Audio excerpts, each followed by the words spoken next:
बिहार में आपका स्वागत है जी। मैं आपको बता दूं कि अभी लोकसभा चुनाव को लेकर काफी हर जगह बैठक किया जा रहा है और अभी हम जिस जगह उपस्थित हैं ये मोकामा प्रखंड के ये महादलित कौन सा ये पंचायत पड़ता है, नगर परिषद वार्ड नंबर 4 में अभी उपस्थित हैं। तो हम अभी यहाँ पर जानेंगे हिंदुस्तानी आवाम मोर्चा को लेकर। यहाँ पर जिला अध्यक्ष नंदू मांझी जी यहाँ पर बैठक रखे हैं और उनसे हम बातें करेंगे।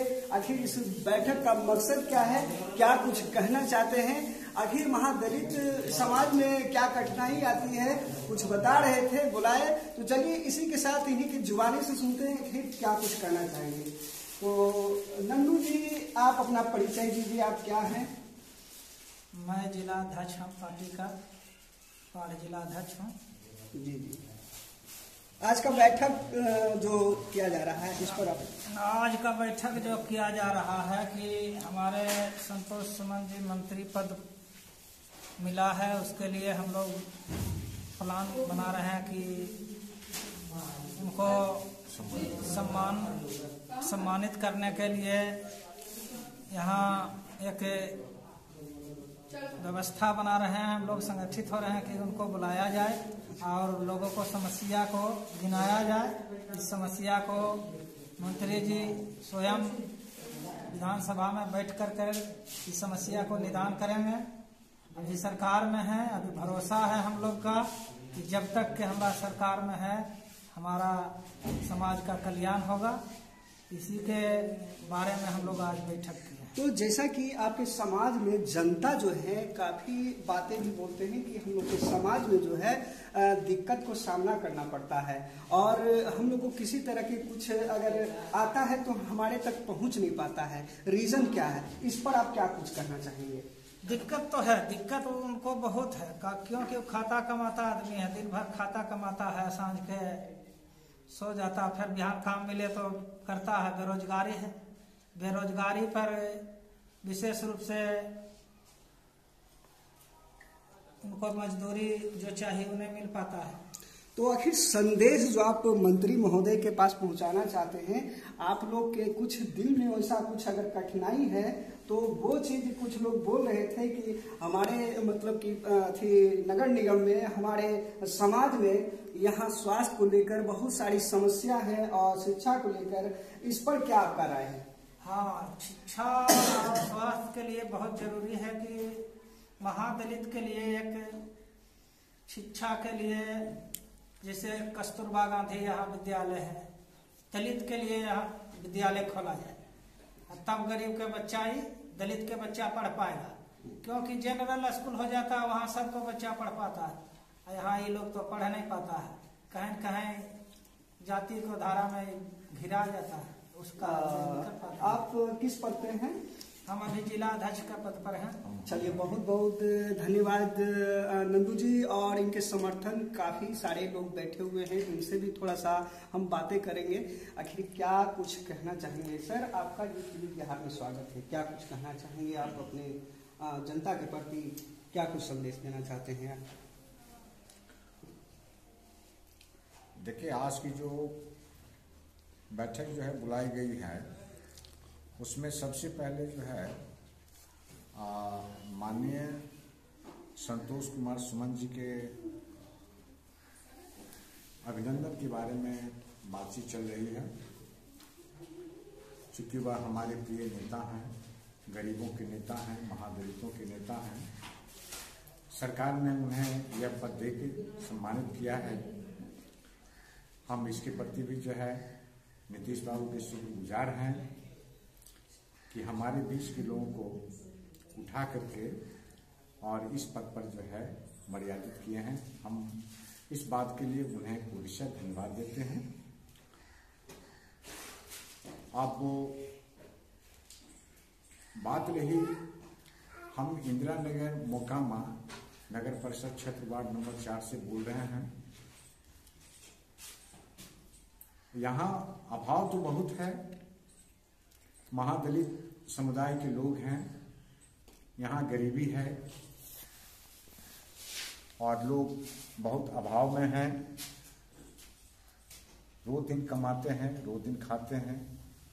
करीब करीब 3000 की आबादी है। सभी लोग कृषक मजदूर हैं, खेतों में काम करते हैं।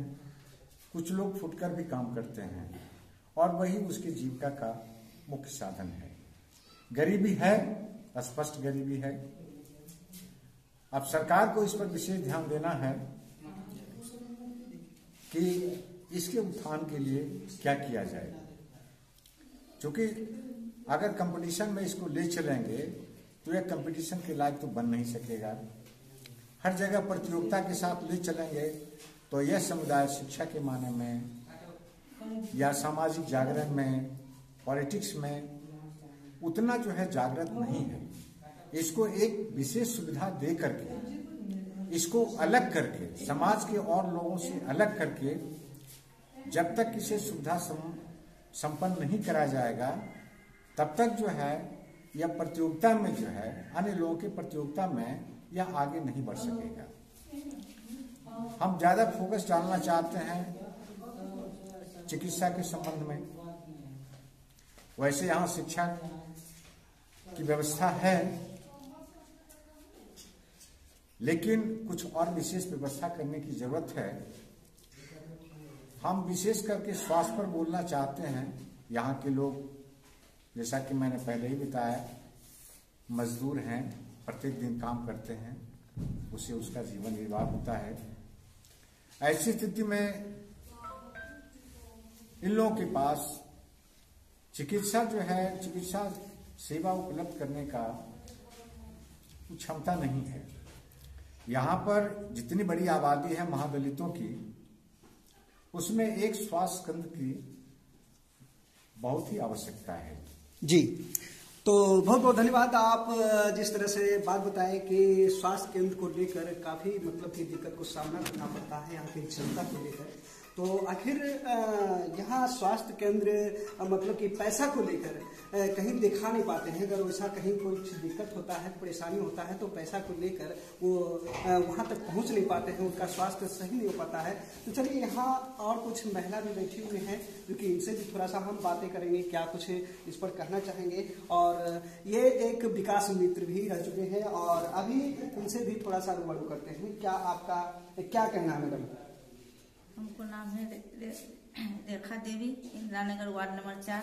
हमको कहना है कि एक आंगनबाड़ी केंद्र होना चाहिए जिसमें महादलित के बच्चा 350 घर है, वो बच्चा यहाँ पढ़ सके। उन लोग बच्चा पढ़ते हैं पेड़ के किनारे, वहाँ जा नहीं पाते हैं, इसलिए कि उसका गार्जियन नहीं भेज पाते हैं कि धक्का उक्का लग जाएगा तो कौन उसका जिम्मेदारी होगा। इसीलिए सरकार के कहना है कि हमको एक आंगनबाड़ी हम महादलित टोला में दे दिया जाए कि जो बच्चा सब छोटा छोटा स्कूल जो 6 साल से नीचे वाला बच्चा जो आंगनबाड़ी में पढ़ सके। हमको यही कहना है सरकार से। तो आप एक विकास मित्र हैं, आपके विकास मित्र होने के नाते आपको क्या क्या आपके क्षेत्र में विकास होनी चाहिए, इस पर 2 शब्द आप बताएं। हमको क्षेत्र में होना चाहिए कि 1 से लेकर 10 to +2 तक होना चाहिए कि महादलित के बच्चियां अपना विद्यालय में पढ़े। और जनरल लोग वहाँ पढ़ते हैं तो लोग जाता है पढ़ने महादलित को बच्चों को तो मार भी देता है, गाली भी देता है दूसरा कास्ट को बच्चा के। इसलिए यह स्कूल भी होना चाहिए और स्वास्थ्य केंद्र भी होना चाहिए और आंगनबाड़ी केंद्र भी होना चाहिए। चलिए, बहुत बहुत धन्यवाद। और यहाँ पर बहुत कुछ लोग बैठे हुए, उनसे भी थोड़ा सा हम बातें करेंगे, आखिर क्या कुछ कहना चाहेंगे। अपना परिचय दीजिए और क्या कुछ कहना चाहेंगे उस पर आप 2 शब्द बात करें। मेरा नाम सुनील मांझी हुआ जी, मैं मोकामा वार्ड नंबर 4 का स्थायी निवासी हूँ। और बहुत बहुत धन्यवाद पत्रकार साहब को, जो कि इस चैनल के माध्यम से हमको 2 शब्द बोलने की मौका मिली है और ये बात सरकार तक जाए। मुसहर विकास, मुसहर मिशन, हमारे डॉक्टर सुमन शेखर जी मुसहर विकास, मुसहर के नेता हैं, अभी फिलहाल पावर सरकार में है। हम 2 शब्द यही कहेंगे कि उनके पूर्व भी मंत्री, अनुसूचित जनकल्याण मंत्री रह चुके हैं और ये भी हैं और फिर पुनः फिर मंत्रालय इनको दिया गया है। तो हम यही कहेंगे कि अपने समाज और जात लेकर पूरे बिहार में राजनीति करने वाले लोग कर रहे हैं, तो फिर आप और हम क्यों पीछे हैं? विकास को लेकर क्या कहना चाहिए? विकास, मुसहर सेवा संघ के माध्यम से हम लोग को जो विकास होनी चाहिए, हमारे गांव में बच्चे बच्चियां जनरल स्कूल में पढ़ ही रहे हैं, बहुत धीमी गति से प्रोग्रेस में है। हमारे 3 पीढ़ी लोग कह रहे हैं, आज भी कह रहे हैं कि सबसे पिछड़े हम हैं, सबसे पिछड़े हम हैं। इसका मुख्य कारण है शिक्षा। हम लोग को पूर्ण रूपेण शिक्षित नहीं हो पाते, शिक्षा नहीं मिल पाता है। हमारे बच्चे बच्चियां सब जो है 6 से 7 साल हुआ, गरीबी के बस में बकरी थमा देते हैं, घास लाने भेज देते हैं, पढ़ नहीं पाता है। अच्छा, आप बताए बकरी चढ़ाने भेज देते हैं चढ़ाने के लिए, ये इसका दोष कौन है? दोषी कौन है? बकरी चढ़ाने कौन भेजते हैं? ये पूर्णतः दोषी शिक्षा है। हमारे घर में हमारे भाई गोतिया शिक्षित नहीं है, मेन ग्रह वहां है, और मेन दोषी वो है जो हमारे पूर्वज को मिल नहीं पा रहा है। इसलिए हम लोग पिछड़ते जा रहे हैं। हम लोग शिक्षित नहीं, इसलिए बच्चे को समय को ध्यान नहीं दे पाते, उसका समय का उपयोग सही नहीं कर पाते। मेन फैक्टर है शिक्षा। वो शिक्षा मुझे नहीं मिल पाता तो हम अगले बच्चे को क्या शिक्षित करेंगे? तो उसके लिए भी प्रावधान लिया गया है। उसके लिए भी आप पेरेंट्स लोग के लिए भी जो शिक्षित नहीं है उनको भी सिखाया जाता है, उनको भी उनके लिए भी स्कूल होता है। वो आप शिक्षित होना चाहते हैं, पढ़ना चाहते हैं, उनके लिए भी उपस्थित किया गया है, प्रावधान दिया गया है। तो कैसे आप बच्चे को आप स्कूल भेजने की जगह आप उनको बकरी चराने भेजेंगे, तो वो आपके ऊपर डिपेंड करता है कि हम बच्चे को कहाँ किस तरह से क्या करना चाहेंगे, वो आप उनको बता सकते हैं ना। तो इसका मेन फैक्टर शिक्षित रहने से अशिक्षित रहने से 2 ही कारण होता है। अशिक्षित रहने से हम लोग बच्चे को भरण पोषण सही से कर पाते नहीं, गरीबी रह जाते हैं। अगर शिक्षित रहते तो हम कोई बढ़िया रोजगार करके हम बच्चे को पढ़ा लेते। यहाँ मेन फैक्टर ये है कि मैं खुद शिक्षित नहीं हूँ, तो बच्चे को शिक्षा के लिए तो सरकार टोला सेवक और रात्रि पाठशाला और बहुत सारे हमारे माननीय नीतीश कुमार जी व्यवस्था किए हैं। तो रोजगार अभी बता रहे थे, रोजगार को लेकर क्या लग रहा है कि रोजगार आपके क्षेत्र में मतलब किस प्रकार की होनी चाहिए? हमारे क्षेत्र में हम लोग गरीब हैं, रोजगार 0 के बराबर है। 0 बराबर रोजगार तो हम लोग को है ही नहीं है। नाई के लिए अपना काम है बाल काटने का, रविदास के काम है चप्पल जूता बनाने का, धोबी के काम है कपड़ा खींचने का। मुसहर विकास कैसे करेगा? मुसहर का कोई अपना काम ही नहीं नजर आता। पर्सनल काम जाति का कौन काम है? हमसे ईंटा भी ढोवा लेता है, भट्ठा पर ले जाता है, कहने का मतलब घास भी कटवा लेता है, छत भी ढलवा लेता है। हम कौन कोमा में जा सकते हैं? कौन कैटेगरी में मेरा विकास होगा? हमको समझ में ही नहीं आता। क्या लगता है, क्या यहाँ से आपको क्या मतलब कि किस तरह के व्यवस्था होनी चाहिए जो आपका पालन पोषण हर तरह से व्यवस्था यहाँ पर होनी चाहिए, किस प्रकार की आपको? तो हमको तो यही कहना है कि हमारे जो समाज के जो नेता हैं, हमारे समाज के कंधा लेकर के जो चलने वाले हैं, हमारे समाज के पालनहार हैं, हमारे समाज के ढोने वाले हैं, उनको कहते हैं वो तो अशिक्षित नहीं है, वो तो शिक्षित है। वो तो सोचे कि हमारे जो नई पीढ़ी के जो बच्चे हैं वो कैसे आगे बढ़ेंगे। अरे हम लोग तो मूर्ख, हमारे समाज तो मूर्ख है। 3 कुर्सी 4 कुर्सी बीत गई, मूर्खे रह गए। चलिए बहुत बहुत धन्यवाद। आप देख सकते हैं कि यहाँ काफी मतलब की बातों को इन्होंने रखा, और क्या समाज में जो की होनी चाहिए विकास को लेकर सभी लोग कुछ न कुछ बातें किए हैं। और लोग यहाँ पर बैठे हुए हैं। 2 शब्द आप अपना परिचय दीजिए, नाम दीजिए, क्या कुछ आपका मतलब संदेश देना चाहते हैं, क्या बोलना चाहते हैं आपके विकास के लिए? मेरा नाम रामेश्वर माली, मैं पूर्व जिला परिषद बसवली प्रखंड से हूँ। मैं सरकार से यही मांग करता हूँ कि इससे मुसहर समाज, खासकर मुसहर समाज का, इस गांव से और पूरे क्षेत्र का मुसहर समाज से मैं ये सर्वे करता हूँ अपने नजरिया से, तो 50% से ज़्यादा भट्ठा पर चल जाता है। अब ये हमारे दादा से अभी तक जाते जा रहा है। आगे कब तक ले जाएगा, सरकार इस पर नजरिया कभी नहीं इधर से उसको देखने का काम किया है। क्या लगता है अब तो सरकार आपकी बने हैं, तो इस पर मतलब कि क्या लग रहा है इस बार, क्या मतलब कि होने वाला है? देखिए, सरकार तो बनते आई है पहले से भी, अभी भी बन रही है। अब नई सरकार सुमन जैसे युवा हैं, इसको इस समस्या को देखते आए हैं, देख रहे हैं और गंभीरता से ले रहे हैं। अब आशा मैं रखता हूं कि इस पर वो चलिए बहुत बहुत धन्यवाद। आपका क्या नाम हुआ सर? मैं वाल्मीकि मानी, सरमेरा प्रखंड, नगर पंचायत सरमेरा से, मैं समाज सेवी सरमेरा प्रखंड। मेरा उद्देश्य यही है, समाज के विकास के लिए, शहर के लिए शिक्षा बहुत जरूरी है। शिक्षा के लिए उसमें गार्जियन थोड़ा सा अपने घर जाते हैं और बच्चा को सही सलामत जगह पर नहीं भेजने के लिए, तो मेन चीज़ है शिक्षा। इसमें शिक्षा होना जरूरी है, शिक्षा से ही सब चीज संभव है। जो कि शिक्षा का भी मान लिया बहुत पहले से अब नजदीक हो गया है, लेकिन फिर भी शिक्षा सुधारते हैं तो रोजगार से जाते हैं। मेन चीज है मजदूरी।